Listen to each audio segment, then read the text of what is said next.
कौन थे? छात्र थे। और अब 20 दिन के बाद आप आचार्य हो गए। यानी जो यहां लिया वो बांटना है, निस्वार्थ बांटना है, शिद्दत के साथ बांटना है। जब आए थे तो एक भैया बोले कि मैं बड़ा गुस्से में हो गया था, 18 घंटे का मुझे एक चार्ट दे दिया था। आया था ना गुस्सा? आया था ना? हाथ खड़ा करो, किस किस को आया था गुस्सा? हाँ। आपके साथ में भैया भी थे जो आपको सहयोग कर रहे थे। उन्होंने आपके ऊपर कभी गुस्सा किया? नहीं किया। वो भी आपसे पहले जाग रहे थे। आपको 4:15 बजे 4 बजे उठाने के लिए वो 3:30 बजे जाग रहे थे। जाग रहे थे कि नहीं जाग रहे थे? और आपको सुलाने के बाद में सो रहे थे या बीच में कहीं जाकर के सो रहे थे? उसके बावजूद उन्हें गुस्सा नहीं आया। कहीं किसी को गुस्से में देखा आपने किसी भैया को? वो पूरी खुशी के साथ में आप लोगों को, जिस योजना में आप लोग यहाँ आए उस योजना में शामिल कर रहे थे। इसके अलावा जब आपको जगाने के बाद और सुलाने के बाद में फिर ये जो मैनेजमेंट देख रहे हैं, इनकी भी उन्होंने प्रहार झेलने। 2 घंटे योजना बनाते थे, 1 घंटा योजना बनाते थे, यानी गुस्सा नहीं। तो यहां से सबसे पहली चीज हमें क्या सीख करके जानी है कि हमें गुस्सा नहीं करना। गुस्सा शरीर को नाश करता है। और प्रेम से रहेंगे तो व्यवहार खूबसूरत बनेगा। और जब आपके आसपास का व्यवहार खूबसूरत हो गया तो समाज खूबसूरत हो गया। क्या हम अकेले, मतलब भ्रष्टाचार अगर देश में है तो उसको कौन खत्म करेगा? हम करेंगे। अगर साक्षरता नहीं है, अनपढ़ हैं आसपास के लोग, तो उनको शिक्षित करने की जिम्मेवारी किसकी? हमारी। यदि कोई अस्वस्थ है आसपास के क्षेत्रों में जहां हम लोग रहते हैं, हमारे माता पिता, हमारे बुजुर्ग, अड़ोस पड़ोस में ताऊ ताया, वो अस्वस्थ हैं। कारण क्योंकि वो योग नहीं करते। तो उनको योग का ट्रेनिंग देना है। कौन देगा? आप लोग विभिन्न गांवों से आए। अब आप लोग वहां पर ग्रामीण क्षेत्र में जाकर के जिस तरीके से यहाँ टोली में काम हो रहा है, ठीक उसी तरीके से आप अपने आसपास जहां पर भी आप जिस क्षेत्र के हैं वहां पर इस काम को बगैर क्रोध के आप लोग उस कार्य को वहां पर अंजाम देंगे। मेरी बात समझ रहे ना? अगर आप लोग वहां पर उन लोगों के बीच में क्रोध करके किसी बात को समझाने का प्रयास करेंगे तो उसके परिणाम अच्छे नहीं आने वाले। उन्हें ये लगना चाहिए कि ये वहां गए थे और ये कुछ छोड़ के आ गए। और क्या छोड़ के आ गए? क्रोध। ठीक उसी तरीके से योग, व्यायाम, जो कराटे आपने यहां सीखे, वो मजबूत करने के लिए समाज में बेटियां हैं, बहनें हैं, उनको ट्रेन करना। और जो टोली जिस तरीके से यहां बनी, उससे बड़ी टोली के रूप में आप लोगों ने अपनी इस शिक्षा को अपने अपने क्षेत्र में जाकर के बांट देना है। किस तरीके से बांट देना है? एक छोटी सी घटना बताता हूं कि एक महिला रेलगाड़ी में जा रही थी, बुजुर्ग थी, तो उनके हाथ में कुछ दाने थे थैली में फूलों के। तो वो उसको बखेरती जा रही। किसी ने पूछा कि भाई क्या कर रही हो तुम?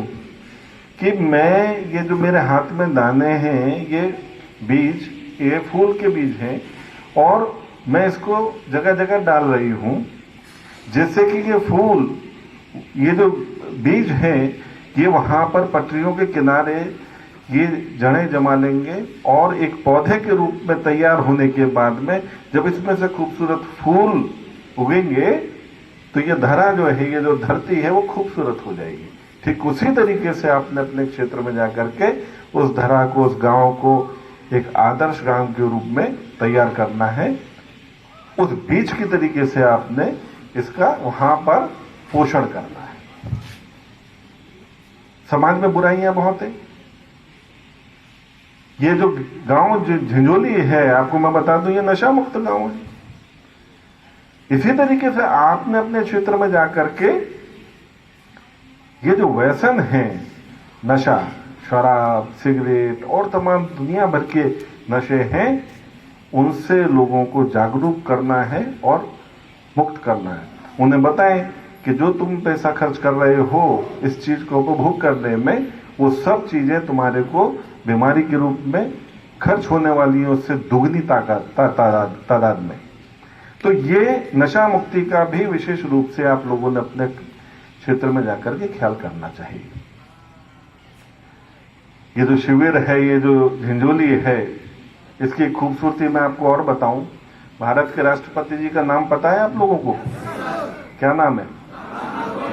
आदरणीय श्री रामनाथ कोविंद जी। ठीक है, रामनाथ कोविंद जी इसी शिविर में हमारे समक्ष ही बैठ करके, क्यों प्रमोद जी, यहां पर शिविर में हमारे साथ ही बैठ करके और सारी योजनाएं बनाया करते थे।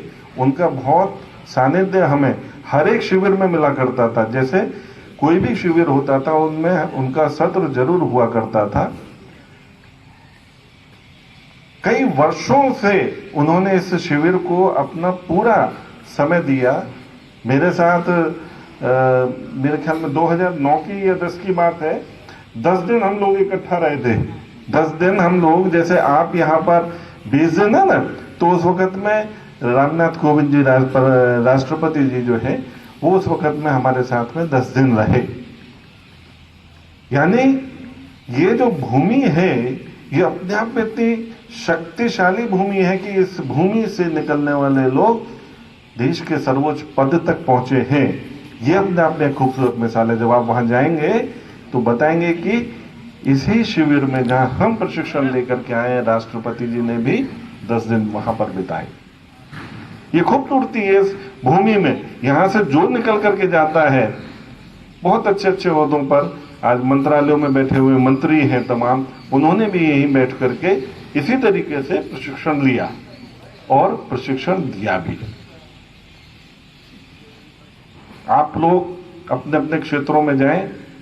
आदर्श ग्राम योजना के जो काम अभी भैया जी ने बताए कि किस तरीके से क्षेत्र में जाकर के काम करने हैं, उसी तरीके से आप लोग भी उसको अंजाम दें।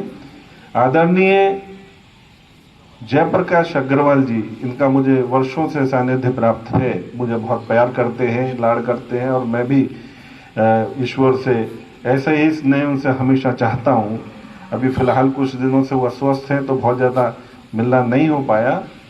उनका स्नेह आप लोगों के माध्यम से हमें मिलता रहता है, आप लोगों को भी मिले। हम उनके उन सभी बातों को जो उन्होंने इस देश के लिए सोची है, समाज के लिए सोची है, वो जाति, वर्ण, धर्म से ऊपर उठ करके उनका एक विचार है, ईश्वर उनके उस विचार को हम लोगों के माध्यम से पूर्ण करे। देश भर में उनका खूबसूरत जो स्वप्न है उसको हम परिपूर्ण करें। ऐसे हमें एक प्रयास और प्रयत्न करने होंगे। उनकी बातों को, जो आज वो इतने खूबसूरत शिविर चला रहे हैं अपनी निस्वार्थ भाव के साथ में, हम लोगों को क्या, हम कुछ देकर के थोड़े यहां पर आए हैं, हम तो लेने के लिए आए हैं और वो दे रहे हैं। बहुत खर्चा होता है सब चीजें बनाने में, सब चीजों को तैयार करने में बहुत खर्चा होता है, मगर ऐसा ही खूबसूरत देश बनाना वो चाहते हैं जैसा ये परिसर है।